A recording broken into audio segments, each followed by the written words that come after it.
Yan, sila Doc, sila Redsane, kung may problema sila magpatulpo, huwag niyong ano yung bata, fina-front niyo yung bata, eh. Wala naman yung gulo na yun kung hindi dahil dun sa nasa paligid yan, eh. Ang pagmamahal ko sa'yo, boss, hindi magbabago. So hindi ho yun pang-abuso. Mula sa mahirap hanggang sa nakarecover at nag-enjoy ay tinulungan.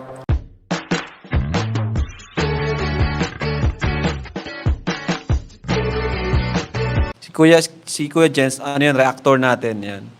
Official reactor. Ayan, hello po mga kalinga, magandang araw po sa inyo lahat, Square Gens, and welcome back po sa ating YouTube channel. Sa mga bago lang po sa aking YouTube channel, huwag niyo pong kalimutan mag-subscribe at click the bell button para lagi po kayong updated sa ating mga bagong upload na video. At huwag po natin kalimutan supportahan ng Team Kalingap sa panguna ni Kuya Val Santos Matubang, Ate Enda Vlog at syempre Kalingap Rab. At pakisuportahan din po ang mga kasamahan sa Team Kalingap. Nandyan po ang K-Boys, Kalingap Partner, Kalingap Reactor, at lahat ng charity vloggers sa buong Pilipinas na tumutulong sa mga kababayan natin ng lahat may hirap. Suportahan po natin lahat, guys. So ngayong araw mga kalingap, bago ang lahat, Happy Mother's Day po sa lahat po ng mga nanay at lola, mga tita, at sa lahat po ng ginagampanan yung kanilang pagiging ilaw at talagang hindi po pinapabayaan ang kanilang mga pamilya. Nasaan man po kayo sa Pilipinas, sa ibang bansa man po kayo, Happy Mother's Day po sa inyong lahat mga kalingap. At ngayong araw po mga kalingap ay bibigyan natin ng reaction video ang ilang video clips po galing po sa live ni Kalingap Rab nung nakaraang araw po mga kalingap. At ito nga, meron ding video clips na kumakalat na naman. Ito ba ay bago o dati ng video ng tila ba umiyak ulit daw mga kalingap? Itong mga nakapaligid po dun sa dating Kalingap Angel na nagpatulfo. At isa pong veteranong Filipino broadcaster, Sir Mike Abe, mga kalingap, ay nagbigay ng komento sa issue po nitong mga nakaraang nangyari po sa Tulfo, yung nangyayari ngayon sa Kalingap community, sa mga beneficiaries at yung pagreklamo ng isang angel. Nagbigay po ng komento dito si Sir Mike Abe po mga kalingap na ating panonoorin at bibigyan din natin ng reaction video. So ano pa hinintay pa natin mga kalingap, tara panoorin natin muna to at mamaya pag-usapan po natin in 5, 4, 3, 2. Ang sa akin, nasa na yung mga nasa likod ngayon ni Viancy. No? Sana sa kagustuhan niyang matahimik yung buhay ng bata, lalo siyang napahamak sa mga ginagawa po ninyo. Sino yung mga nasa paligid niya? Di ako nagkulang sa paalala sa kanya. Sinabi ko, yung gagawin mo habang buhay na yan. Mga desisyon mo sa buhay, pag-isipang mabuti kasi wala, habang buhay na yan, di na matatanggal yan, di na mawawala yan, di na may erase yung ginawa na yan. Kahit nung mga nakaraan, yun pa rin, sinachat ko siya. Sinachat ko siya.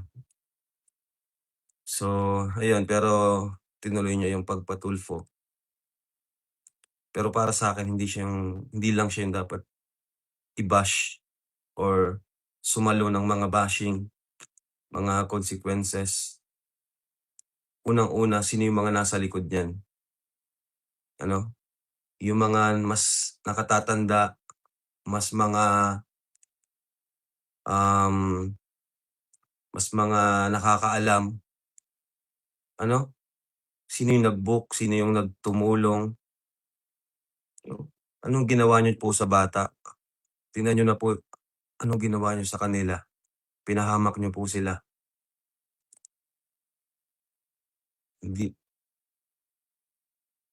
Grabe. Sana masaya po kayo sa ginawa ninyo doon sa pamilya nila. Yung mga anti-kalingap dyan na nagpupush. Yung mga anti-kalingap na pinupush, sige, patulfo niyo. Mas malakas ang loob niyo kasi hindi kayo naka-front. Kung gusto niyo magpatulfo, kayo magpatulfo. Malakas ang loob nila kasi hindi sila naka-front. Pamilya ng batalero yung naka-front.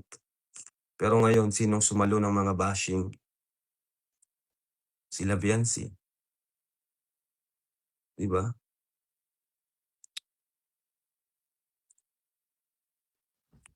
So sana yung mga nasa likod niyan, magsalita din kayo. Pagtanggol niyo yung bata.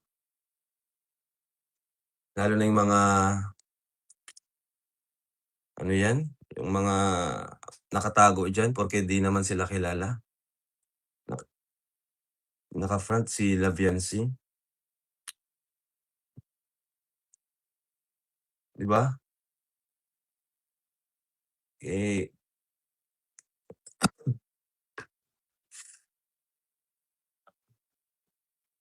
mangingialam kasi kayo, beneficiary ko po 'yan. Talent ko 'yan, ako manager niyan. Tingnan niyo na po yung nangyari. Tingnan niyo na po yung ginawa ninyo sa bata. Pati yung mga kaibigan niya dito na tampo sa kanya. Sabi ko nga kina Grace, ayan mo, sabi ko sa kanya, wag lang siya ang sisihin. Di naman niya rin ano, di naman yun, sa tingin ko di lang naman siya nag-decide nun, may mga nasa likod niyan. Di niya magagawa. Kasi knowing Viancy, kilala ko si Viancy, hindi siya yung basta-basta magde-decide ng ganun kung walang nagpupush sa kanya. Kaya sabi ko, wag lang si Viancy yung sisihin ninyo, hindi yung mga nasa likod niyan. Lalo na kung sino yung naglapit, nagpa-book. Ang alam ko, binubook ata yan dun eh. 'Di ba? Pinapa-reschedule. So, yun na ano, para nga sa akin, yung mga kaibigan niya mas kailangan siya ngayon. Nakakaibigan na lang kung makikinig siya or magpapakumbaba kung tatanggapin yung mga payo ng kaibigan niya ngayon. Mas kailangan siya ng mga kaibigan niya. Kasi sabi ko, kina Grace, lawakan pa yung pag-unawa kasi hindi lang naman si Biancy nag-decide niyan. Ang mas dapat sisihin diyan yung mga mas nakakaalam, mas mga nakatatanda, no? No? Yung mga magulang, bakit hinayaan niyong i-front yung anak niyo po diyan? 'Di ba? Ako di ako kulang sa paalala po. Talagang, ako sa bago pa lang mag-Korea, nung di siya nakasama sa Korea, nag-chat na ako sa kanya. Pinaalalahanan ko pa rin siya. Kasi nakakaramdam na ako nun nung di siya sumama sa Korea, chinat ko siya na, "Ano ba Biancy talaga yung desisyon mo? Ba't may 2 grupo, kailangan mo ng pumili." Yun, sabi ko, "Ang mga desisyon mo, pag-isipan mong mabuti kasi panghabang buhay na yan. Di na mawawala yan."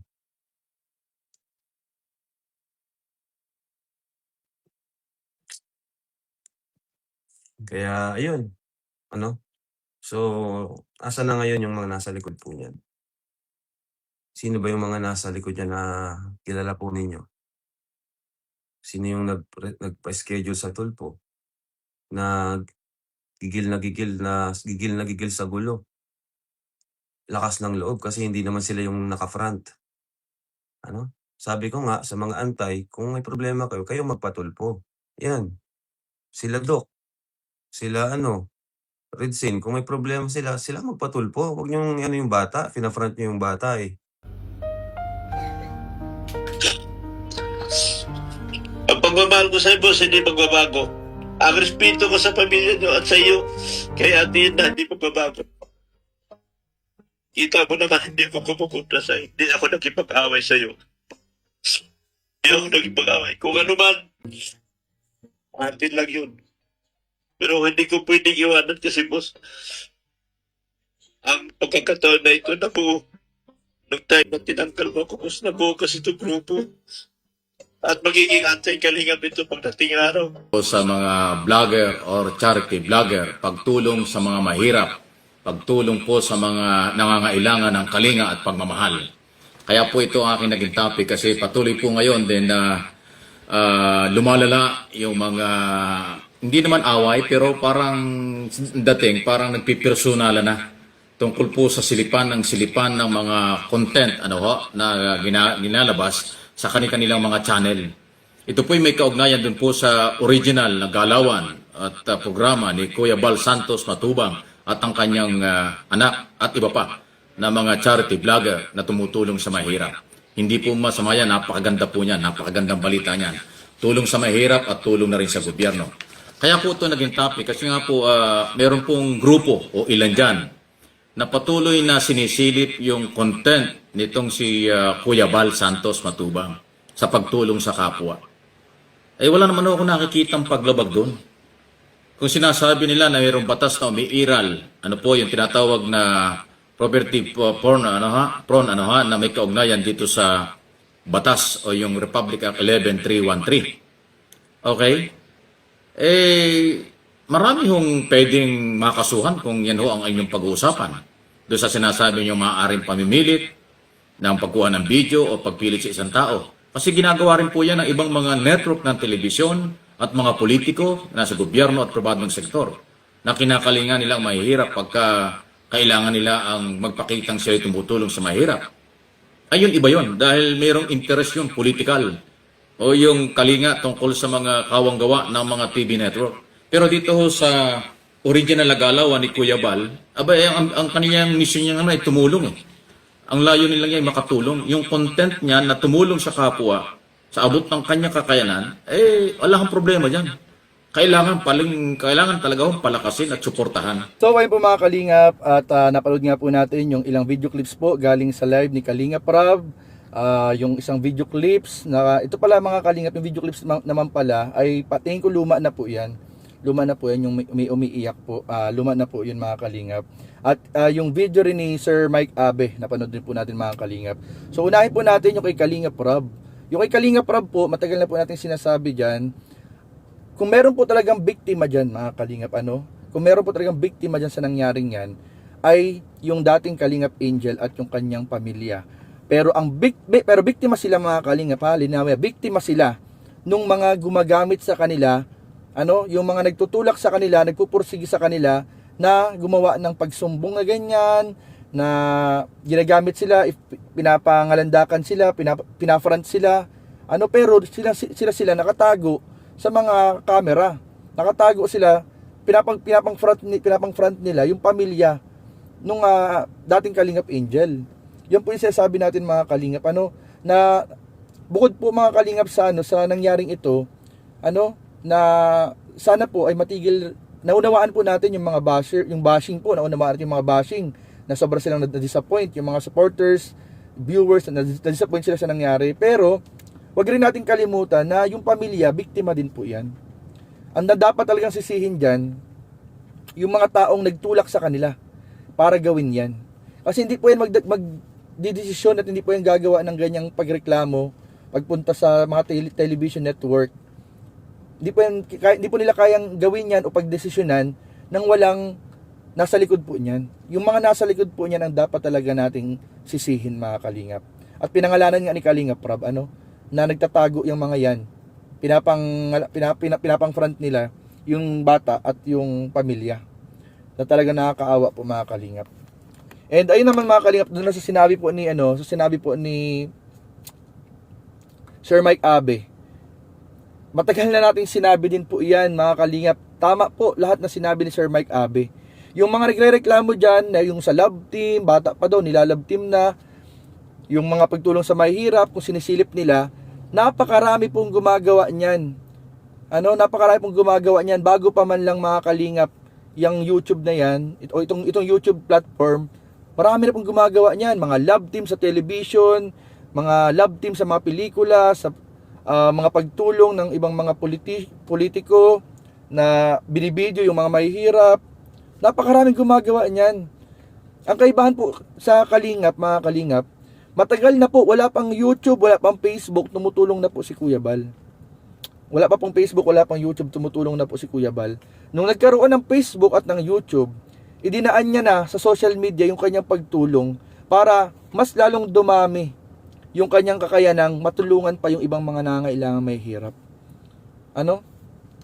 Na yung mga naninilip dyan, yung mga sumisilip sa ginagawa ng Kalingap, ay hindi mo masabi kung sila ba ay kahit paano may natulungang ibang tao. Yun po ang masaklap po dyan mga Kalingap. Kung sino pa yung tumutulong, sila pa yung ginagawa ng issue. Sila pa yung sinisilip. So sana po ay maging okay po, maging balanse po ang lahat. Salamat po kay Sir Mike Abe. Si Sir Mike Abe po mga Kalingap, isa pala siyang veteranong Filipino broadcaster, isang radio commentator at vlogger na naging kilala sa political commentary at public affairs program sa Pilipinas. So talagang kilalang tao po, and marami na rin experience po si Sir Mike Abe. Kaya ang galing po ng kanyang observation, kanyang paliwanag, na kanyang komento. Saludo po kami sa iyo, Sir Mike Abe. Maraming pong salamat. And thank you po sa napakaganda po ninyong paliwanag para mas maunawaan po ng mga manonood yung sitwasyon po ngayon sa nangyayaring ito. So yun lamang po mga kalingap at maraming po salamat sa inyong panonood. Gusto niyo pong panoorin yung buong mga video na yan mga kalingap, nasa vlog po yan ni Kalingap, nasa channel po ni Kalingap Rab, yung kanyang live, yung kay Sir Mike Abe, kalat na po sa social media. So makapanood po ninyo yung mga video na yan, yung buong video na yan mga kalingap. So yun lamang po, God bless, Jesus loves you. Bye bye po muna.